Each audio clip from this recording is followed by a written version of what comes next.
Gracias.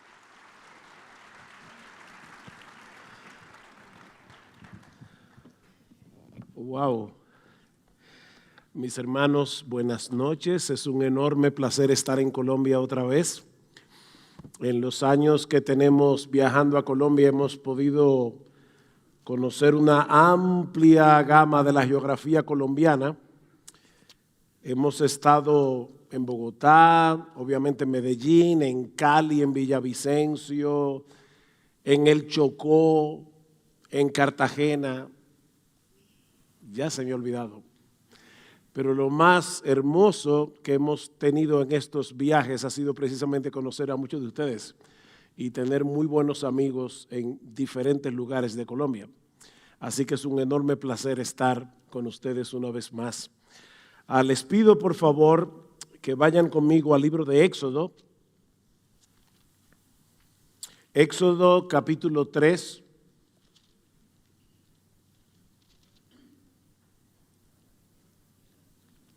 Y vamos a leer los versículos 13 al 14. Dijo Moisés a Dios: he aquí que yo llego a los hijos de Israel, les digo, el Dios de vuestros padres me ha enviado a vosotros. Si ellos me preguntaren cuál es su nombre, ¿qué les responderé? Y respondió Dios a Moisés: yo soy el que soy. Y así dirás a los hijos de Israel: yo soy, me envió a vosotros. Vamos a orar. Soberano Señor, hablar acerca de tu persona, acerca de tus atributos, acerca de tu carácter, es algo que nos sobrepasa por mucho. Por favor, Señor, ven por medio de tu Espíritu Santo y ministra a nuestros corazones en esta hora. Gracias por recordarnos que tú eres un Dios santo. Ayúdanos ahora, Padre, a conocer un poco más quién eres tú y llénanos de asombro ante tu grandeza, porque te lo pedimos en el precioso nombre de Cristo. Amén y amén. El tema que me toca tratar en esta hora es el de la simplicidad de Dios. Así que permítanme comenzar reconociendo el elefante en la sala. A muchos les puede resultar chocante que nosotros hablemos acerca de la simplicidad de Dios, del hecho de que Dios es simple.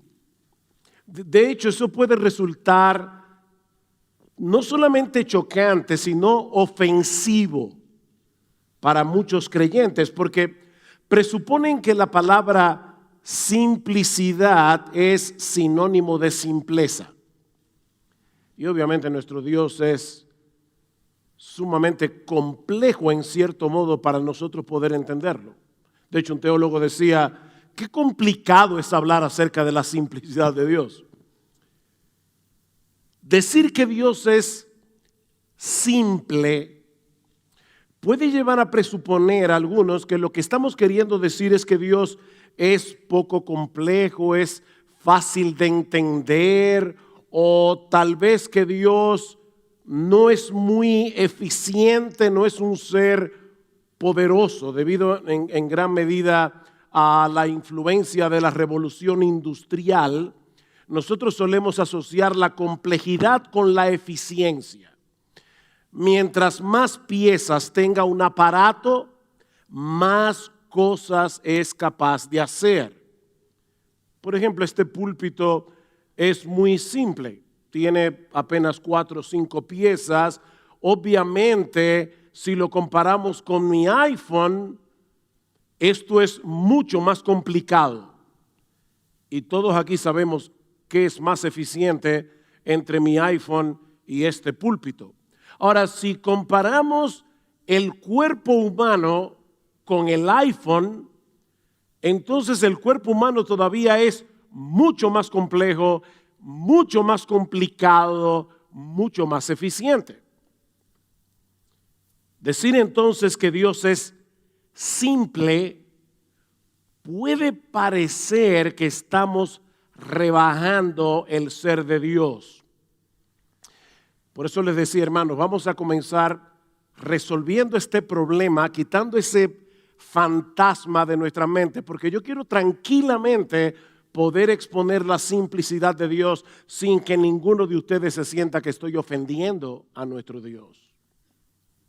La simplicidad de Dios no tiene nada que ver con el concepto de simpleza, como espero demostrar en esta exposición, que voy a tratar básicamente en dos encabezados. En primer lugar, veremos la simplicidad de Dios explicada y en segundo lugar, la simplicidad de Dios aplicada.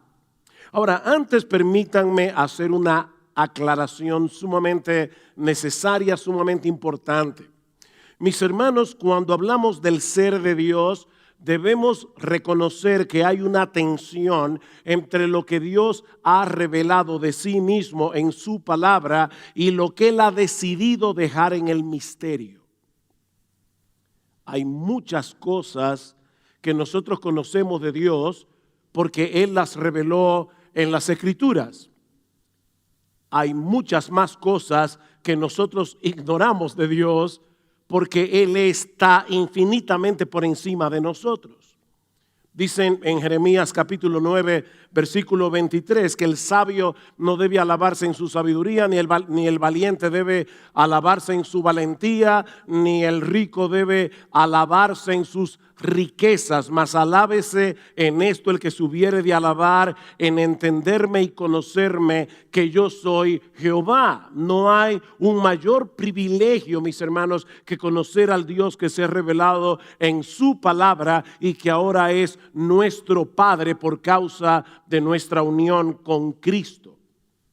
Sin embargo, al considerar el ser de Dios, nunca debemos olvidar la enorme distancia, como hablaba nuestro hermano Burk Parson hace un momento. No podemos olvidar la enorme distancia que hay entre Dios y nosotros, aparte de que somos personas limitadas, somos meras criaturas. Y como bien dijo alguien una vez, el objetivo del teólogo que se ocupa de un misterio es echar a un lado las frases que disminuyen el misterio. Así que si a medida que vamos avanzando en el tema de la simplicidad de Dios, tú piensas honestamente, hay cosas aquí que yo no estoy entendiendo, eso es lo que se supone que ocurra, que no lo entiendas. Ni yo tampoco. Esto es un misterio. Estamos hablando del ser de Dios y Dios no es ni como tú ni como yo. Bien, habiendo aclarado esto, veamos ahora en primer lugar la simplicidad de Dios explicada. Mis hermanos, al decir que Dios es simple, lo que estamos afirmando es que Él es uno y que Él no está compuesto de partes. Hasta ahí todo parece muy sencillo. Dios es uno, Él no está compuesto de partes. O para decirlo de otra manera, lo que estamos diciendo es que todo lo que hay en Dios es Dios. No hay absolutamente nada en Dios que no sea Él mismo. Planteándolo de ese modo, pienso que el teólogo James Dolezal tiene razón cuando dice que aún aquellos creyentes que nunca antes habían escuchado hablar acerca de la simplicidad de Dios, y yo no voy a hacer el ejercicio aquí, pero probablemente si yo te preguntara alguna vez, ¿has escuchado una prédica acerca de la simplicidad de Dios? Probablemente muchos aquí levanten la mano, sobre todo en esta generación. Pero como dice James Dolezal, aún aquellos creyentes que nunca antes habían escuchado hablar acerca de la doctrina de la simplicidad de Dios, poseen al menos cierto entendimiento de lo que esto implica, y él lo explica de esta manera. Vamos a suponer que yo te pregunte en esta noche, y yo voy a asumir, ¿verdad?, que tú asistes regularmente a una iglesia donde se predica fielmente la palabra del Señor. Bueno, si tú eres uno de esos que asiste regularmente, tiene esa bendición de asistir regularmente a una iglesia donde se predica la palabra del Señor, y yo te hiciera la siguiente pregunta: ¿crees tú que algo que no es Dios es necesario para que Dios sea quien Él es? ¿Cuál sería tu respuesta? ¿Es posible que Dios necesite de algo que no es Dios para ser quien Él es? La respuesta sería: por supuesto que no. Todos sabemos que nuestro Dios es autoexistente, que nuestro Dios es eterno, que Él es infinito, que Él es inmutable. De paso, tomen nota todas las expresiones que estamos usando con la palabra infinito, inmutable. O sea, todo eso nos dice lo que Dios no es, no lo que Dios es. Eso es importante. Él no depende de nada fuera de sí mismo para ser quien es y para hacer lo que Él decida hacer, lo que hace. Bueno, esto es precisamente lo que queremos decir al afirmar que todo lo que hay en Dios es Dios.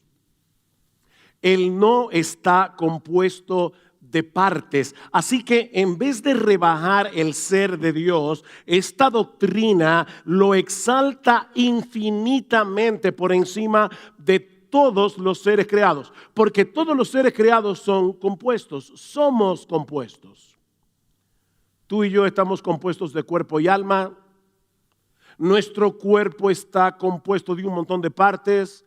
Nuestras almas están compuestas de esencia y atributos, pero no Dios. Él no está compuesto de partes y por lo tanto Él no necesita de nada fuera de sí mismo para ser quien Él es.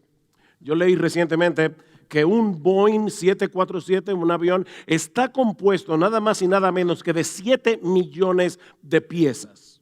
Un Boeing 747. Y si una de esas piezas se daña, por pequeña que sea, pudiera impedir el vuelo del avión. De hecho, hace poco tiempo, unas 3, 4, 5 semanas atrás, estábamos mi esposa y yo en Guadalajara, y el avión en el que estábamos supuestos a regresar a República Dominicana se le dañó una pieza y el vuelo tuvo que ser cancelado. Una pieza de 7 millones y el vuelo tuvo que ser cancelado. Y obviamente nosotros tuvimos que cambiar de planes. Pero Dios no cambia de planes, porque Él no depende de nada ni de nadie para ser quien Él es. Él no depende de nada ni de nadie para llevar a cabo lo que Él decida hacer, porque todo lo que hay en Dios es Dios. Todo lo que Él necesita para ser quien Él es, todo lo que Él necesita para hacer lo que hace es Él mismo. Pensemos por un momento en este conocidísimo pasaje de Éxodo capítulo 3. ¿Recuerdan cuando Moisés está pastoreando las ovejas de Yetro en el monte Horeb y de repente se encuentra con una zarza ardiendo? Y dice el texto que Moisés se sorprende porque la zarza no se consumía. Entonces Moisés dijo: iré yo y veré esta gran visión. ¿Por qué causa la zarza no se quema? Aunque Moisés no era un experto en química, él sabía por experiencia que para que haya fuego se necesita un material combustible, es decir, un material que pueda arder.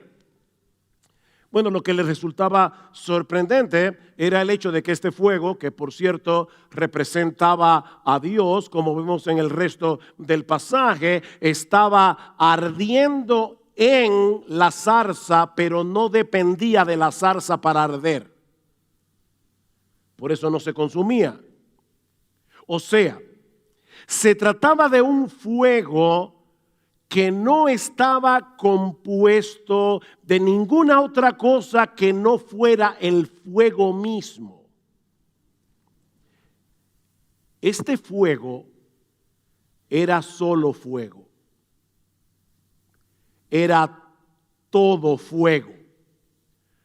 Bueno, de la misma manera, Dios solo necesita ser Dios para ser Dios.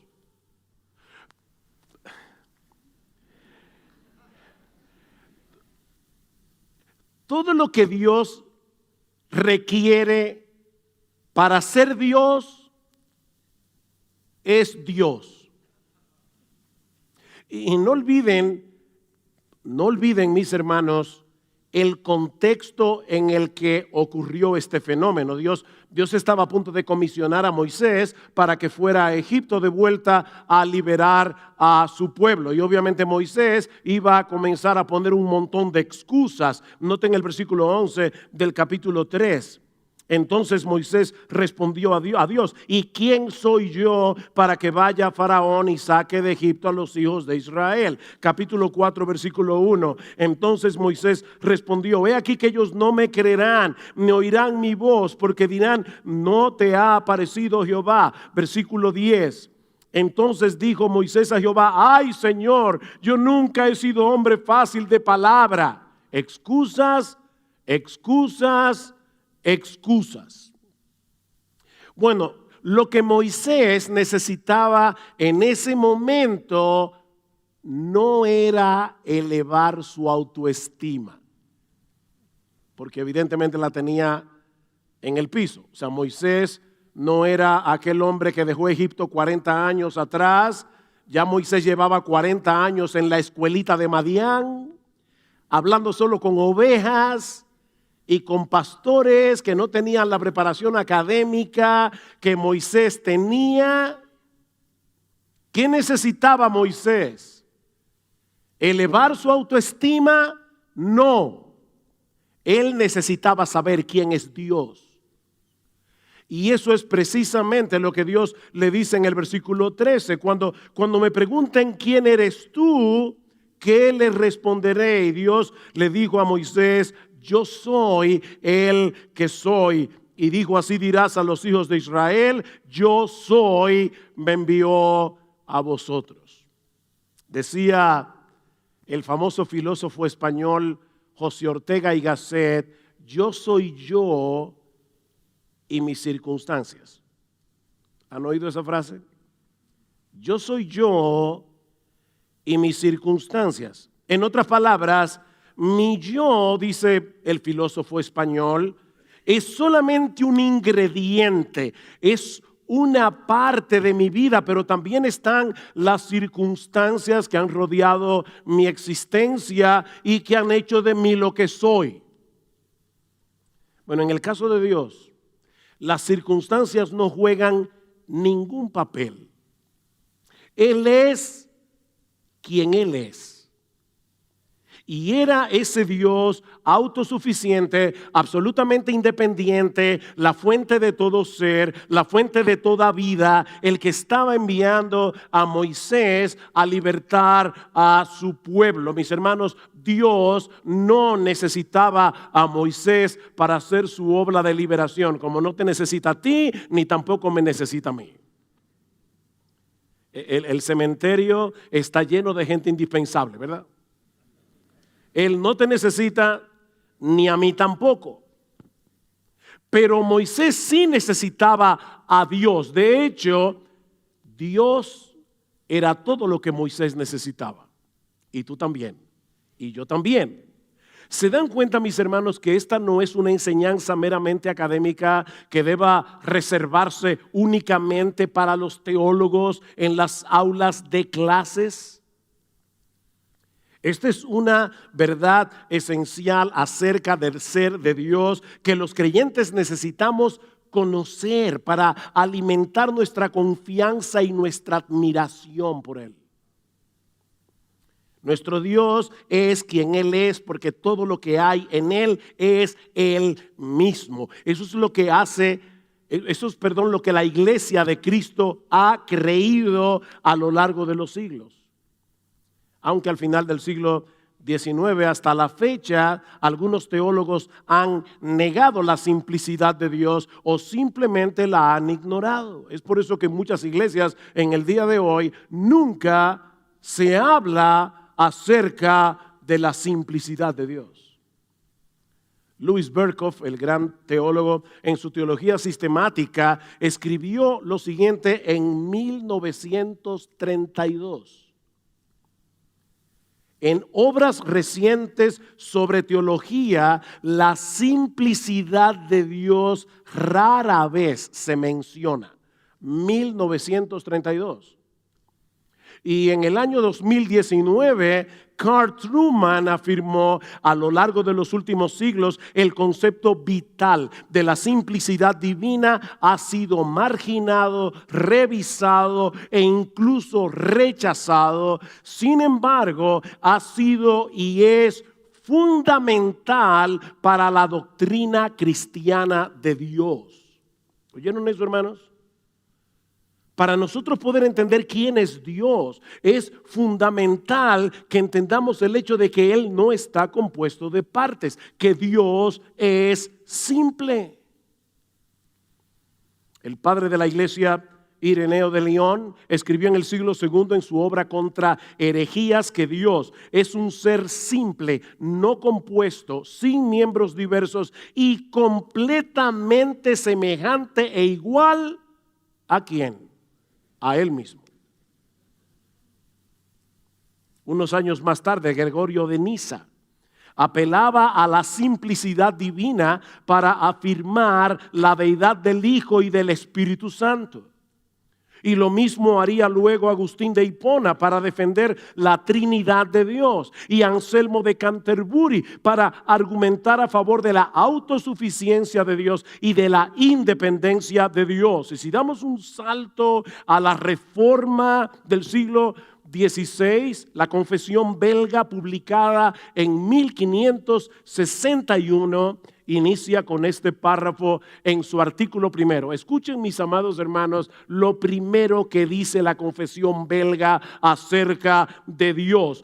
Todos nosotros creemos con el corazón y confesamos con la boca que hay un ser espiritual único y simple al que llamamos Dios, eterno, incomprensible, indivisible, inmutable, infinito, todopoderoso, perfectamente sabio, justo, bueno y fuente superabundante de todos los bienes. Y así podríamos continuar a través de las grandes confesiones reformadas, la Confesión de Fe de Westminster, la Confesión de Londres de 1689. Podemos continuar con los grandes teólogos que le sucedieron a la Reforma. Dice Francis Turretin en el siglo XVII que los teólogos ortodoxos han enseñado constantemente que la esencia de Dios es perfectamente simple y libre de toda composición. Ven, hermanos, esto es lo que la iglesia cristiana ha creído en casi 2000 años.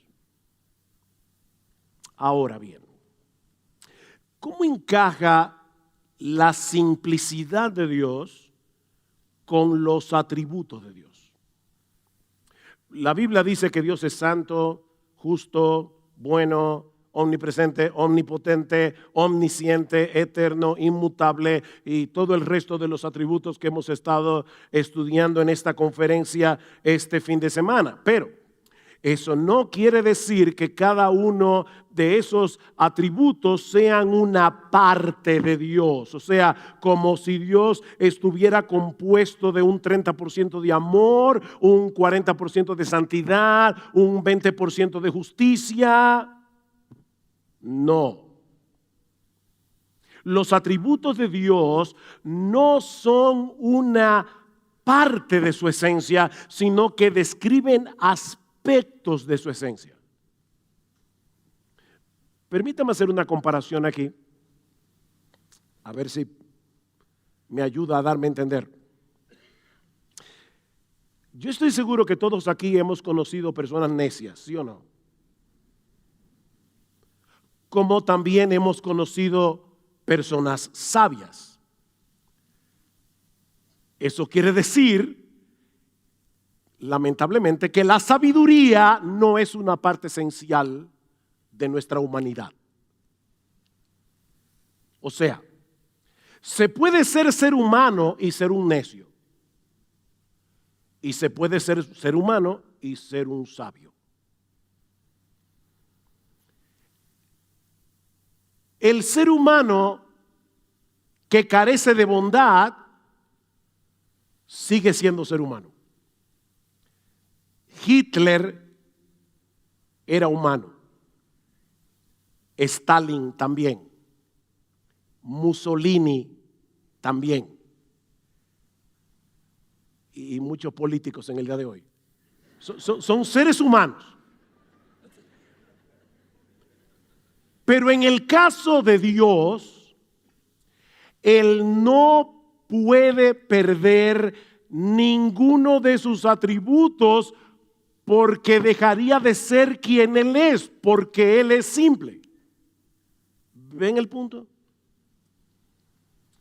Por ejemplo, 1 de Juan capítulo 4 versículo 8, Dios es amor. Como dice en Juan 4:24, Él es espíritu, como dice en 1 de Juan 1:5 que Él es luz. Lo que eso significa no es que Dios tenga la capacidad de amar, sino más bien que el amor es un aspecto esencial del ser divino, de tal manera que Dios no puede dejar de ser amor sin dejar de ser Dios. Y lo mismo podemos decir del resto de sus atributos. Ahora, eso quiere decir que no podamos distinguir el amor de Dios de su santidad, o el amor y la santidad de Dios de su justicia, o el amor y la santidad y la justicia de Dios de su inmutabilidad. Son atributos, son aspectos diferentes. Sin embargo, no son partes de Dios, sino aspectos esenciales de su ser. Recuerda, si hay cosas aquí que no estás entendiendo, no hay problema. Bienvenido al club. Estamos lidiando con algo que nos sobrepasa. Sin embargo, déjeme hacer otra comparación que puede ayudarnos. Recordando, ¿verdad?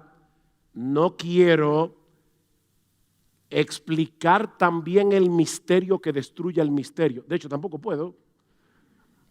Hay un aspecto del misterio que debe ser preservado en misterio, pero aún así permítanme hacer una comparación, otra más.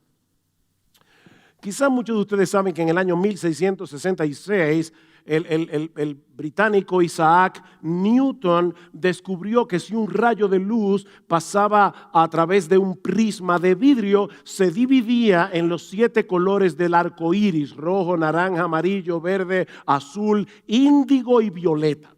Bien, esa luz blanca, antes de pasar por el prisma, ya contenía dentro de sí todos esos colores.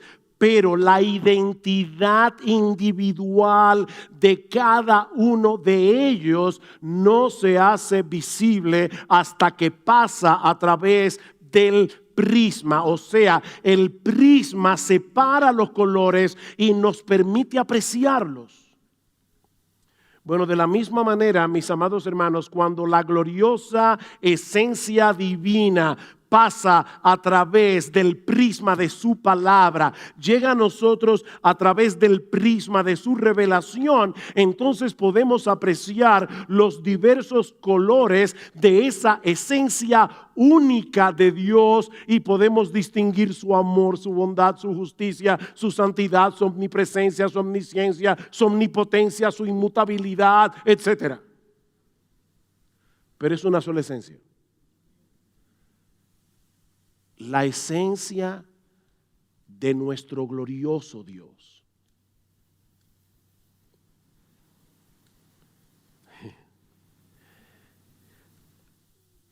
Todos esos atributos de los que estamos hablando aquí, en esta conferencia,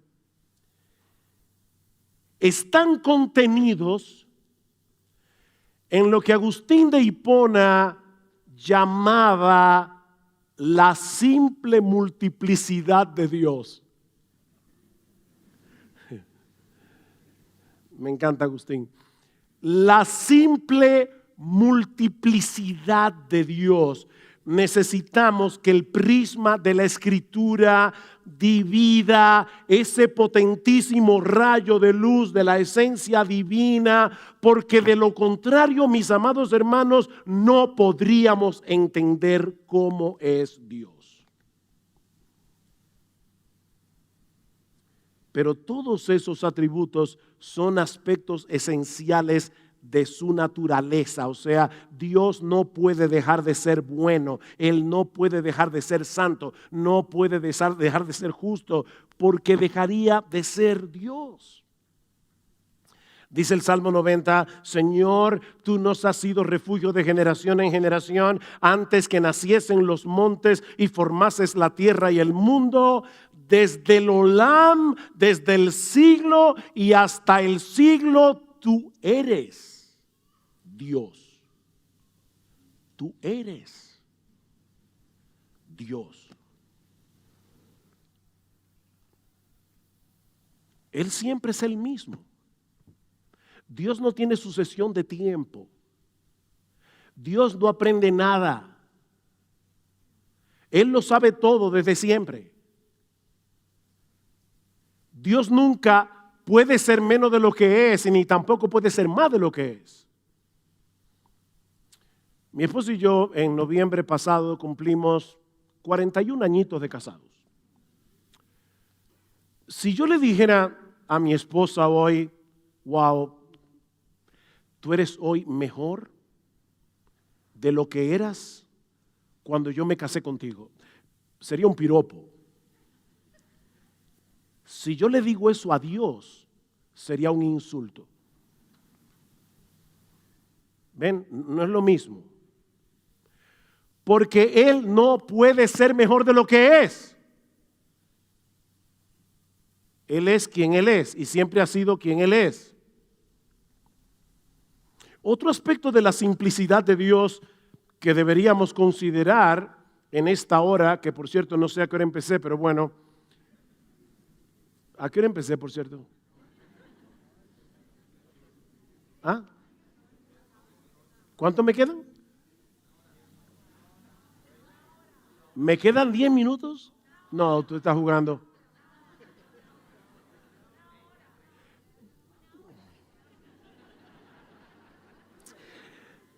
Mis hermanos, ¿cómo?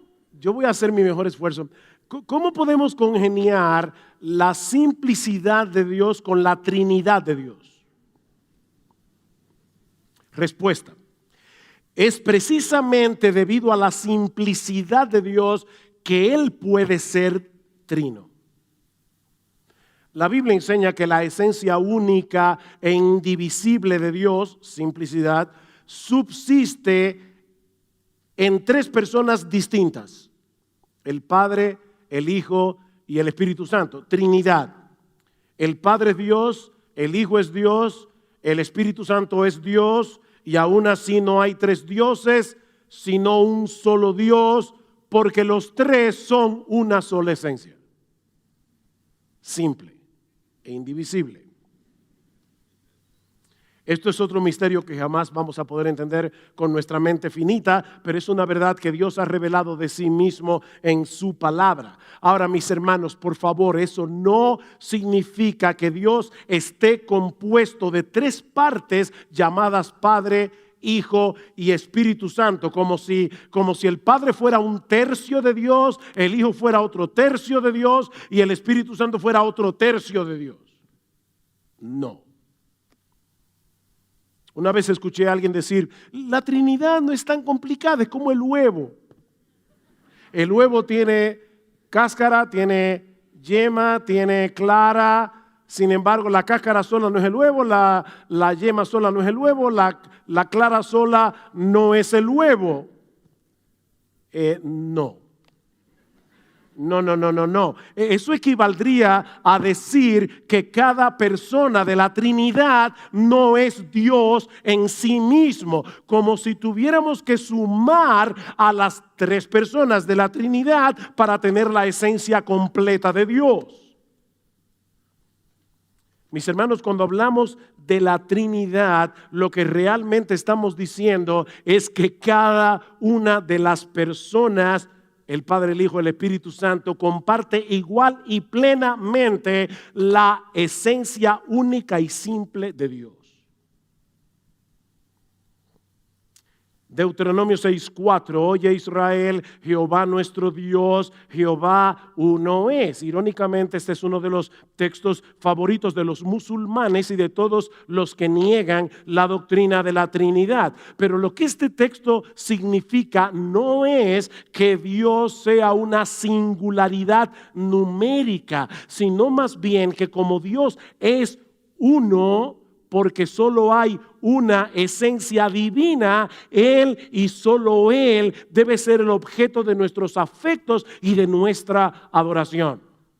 Por eso el texto continúa diciendo, y amarás a Jehová tu Dios con todo tu corazón y de toda tu alma y con todas tus fuerzas. La devoción y lealtad de nuestro corazón y de nuestra alma no puede estar dividida porque existe un solo Dios. Ahora es interesante notar que esa palabra hebrea que se traduce como uno en Deuteronomio capítulo 6 también puede traducirse como un solo, más que uno, es un solo. Es la misma palabra que usa Moisés en Génesis capítulo 2 versículo 24 para decir que en el matrimonio el hombre y la mujer vendrían a ser una sola carne, 2 personas que vienen a ser una en el vínculo del matrimonio, ¿ven? Así que lo que este pasaje enseña, Deuteronomio capítulo 6, es que Jehová es el único que tiene derecho a ser llamado Dios. Es lo mismo que expresa Moisés en Deuteronomio 4:35 cuando está relatando las cosas maravillosas que Dios hizo en medio de su pueblo, y ahora le dice Moisés, a ti te fue mostrado todo esto para que supieses que Jehová es Dios y que no hay otro fuera de Él. De manera que Dios es uno en un sentido y 3 en otro. Importante eso, hermanos. Los testigos de Jehová, ¿verdad?, nos dicen 1 más 1 más 1 no es igual a 1. El problema es que aquí no estamos lidiando con la matemática. De paso, 1 por 1 por 1 sí es igual a 1, pero aquí estamos hablando del ser de Dios. Y lo que estamos diciendo es que Dios es 1 y es 3, pero no en el mismo sentido. Dios es 1 porque su esencia es única y simple, por eso hay un solo Dios. Pero es 3 en el sentido de que 3 personas distintas, el Padre, el Hijo y el Espíritu Santo, subsisten en esa sola y simple esencia de Dios. Repito, hermanos, esto es un misterio que no podemos comprender plenamente, pero es una doctrina bíblica que debemos creer. Resumiendo lo que hemos visto hasta aquí, no estoy terminando, Alejandro. Cuando hablamos de la simplicidad de Dios, nos referimos al hecho de que Dios no está compuesto de partes, que todo lo que hay en Dios es Dios. ¿Qué tiene todo eso que ver con nosotros? Porque tú puedes estar pensando, pastor, ¿y de verdad es tan importante que yo sepa eso?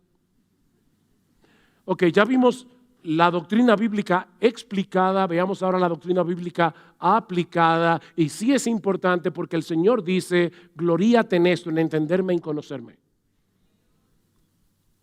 En primer lugar, porque nuestro Dios es un ser simple, que no depende de nada ni de nadie, ni para su existencia, ni para cumplir su voluntad, ni para ser feliz.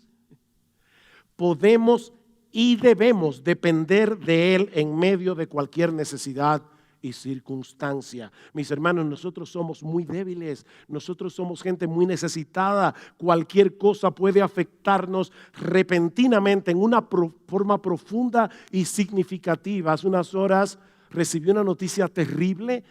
Un hermano de nuestra iglesia, muy amado, por años miembro de nuestra congregación, acaba de perder a su hijo de 28 años.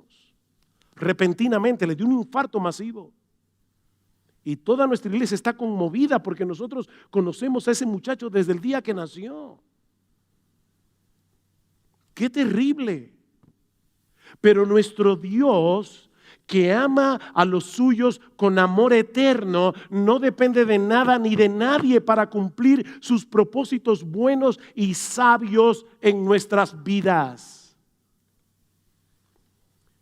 Isaías 49:9, porque yo soy Dios y no hay otro Dios, y nada hay semejante a mí, que anuncio lo por venir desde el principio y desde la antigüedad, lo que aún no era hecho, que digo, mi consejo permanecerá y haré todo lo que quiero.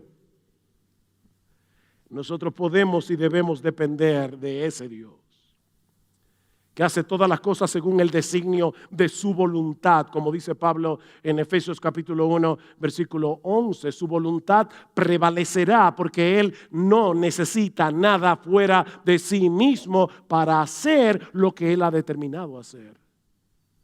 Y como Él es simple, Él no cambia.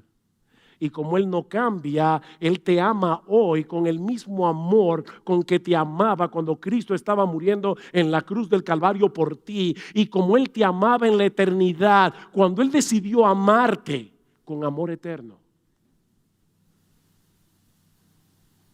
En segundo lugar, porque Dios es simple, debemos vivir con la conciencia de que Él está plenamente presente en todo lugar con todos sus atributos.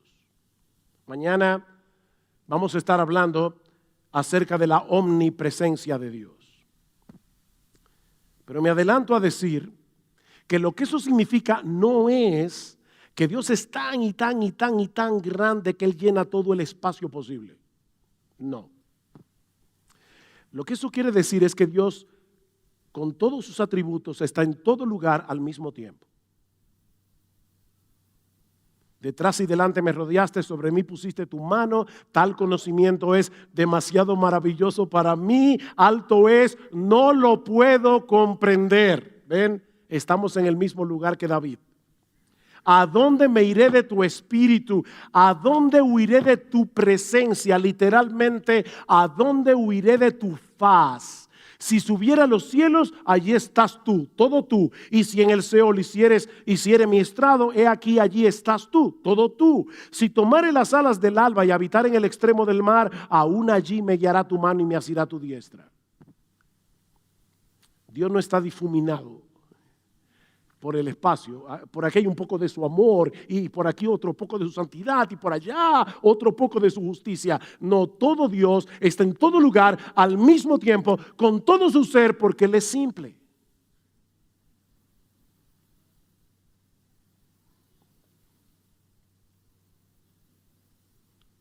En tercer lugar, voy a cortar. Porque nuestro Dios es un ser simple, debemos procurar, en dependencia del Espíritu Santo, cultivar todas las virtudes que nos hacen cada vez más semejantes a su carácter. Dios, como decía Parson hace un momento, no es más amoroso que santo, ni es más santo que justo, ni más justo que bondadoso, ni más bondadoso que compasivo. ¿Ven?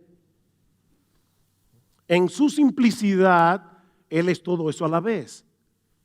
Y dado que Cristo nos redimió para restaurar en nosotros la imagen de Dios, mi amado hermano, los cristianos no podemos darle más importancia a algún aspecto del carácter de Dios por encima de otro a la hora de imitarlo. O sea, tú no puedes decir, bueno, no soy tan santo, pero estoy creciendo en amor. No. Tú tienes que crecer en amor. El fruto del Espíritu no son los frutos del Espíritu. es un solo fruto. El fruto del Espíritu es amor, gozo, paz, paciencia, benignidad, bondad, fe, mansedumbre, dominio propio, templanza. El fruto del Espíritu, lo que el Espíritu produce en aquellos en quienes Él está obrando, es todo eso a la vez, que no es otra cosa que el carácter perfecto de nuestro bendito Señor y Salvador Jesucristo. Así que tú y yo no podemos darnos el lujo de decir, el año que viene es el año de la santidad, ahora es el año del gozo. No. Finalmente, porque nuestro Dios es un ser gloriosa y maravillosamente simple. Mis hermanos, solo Él es digno de nuestra más ardiente devoción, lealtad y adoración. Cuando un escriba le preguntó al Señor Jesucristo, ¿cuál es el mandamiento más importante de la ley? ¿Qué hizo Jesús? Citó Deuteronomio, capítulo 6. El primer mandamiento de todos es: oye Israel, el Señor nuestro Dios, el Señor uno es, y amarás al Señor tu Dios con todo tu corazón y con toda tu alma y con toda tu mente y con todas tus fuerzas. Si Dios es uno, no podemos tener nuestros afectos divididos. Debemos amarlo y adorarlo únicamente a Él con todo el corazón, con toda nuestra alma, con toda nuestra mente y con todas nuestras fuerzas. Y si es verdad que de este lado de la eternidad, mientras el pecado more en nosotros, adorar a Dios de ese modo será una lucha. Pero en la misma medida en que se acreciente nuestro asombro por quien Él es, en esa misma medida aumentará el fuego de nuestra devoción por Él.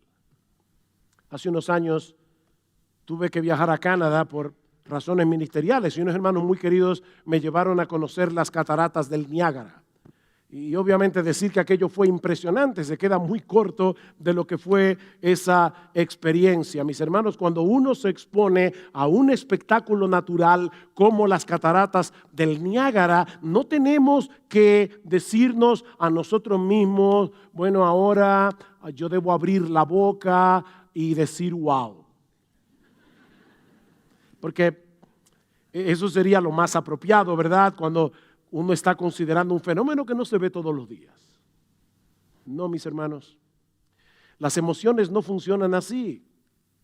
Uno simplemente se detiene a contemplar ese espectáculo, millones y millones y millones de galones de agua cayendo por minuto, todos los arcoíris que se forman en el fondo de las cataratas cuando el agua rompe y se convierte en vapor de agua. Ese ruido atronador y en una forma natural, por lo menos yo digo, wow.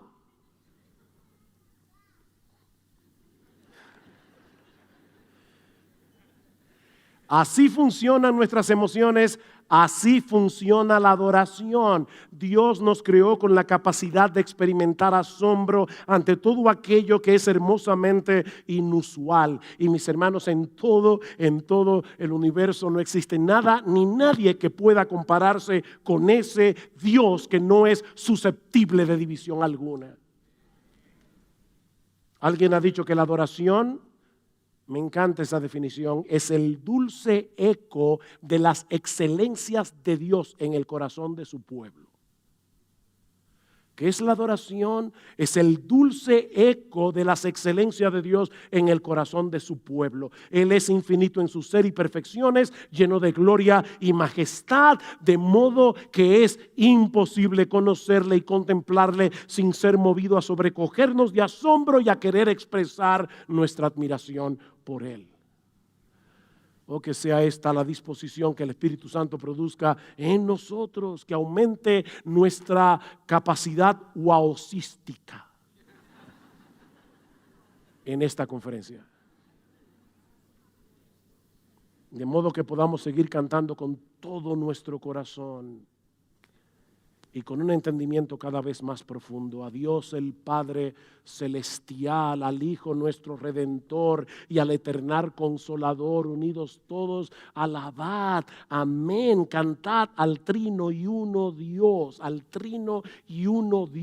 sus alabanzas entonad, su eterna gloria proclamad con gozo, gratitud y amor, que a Él y solo a Él sea toda la gloria por los siglos de los siglos. Amén y amén.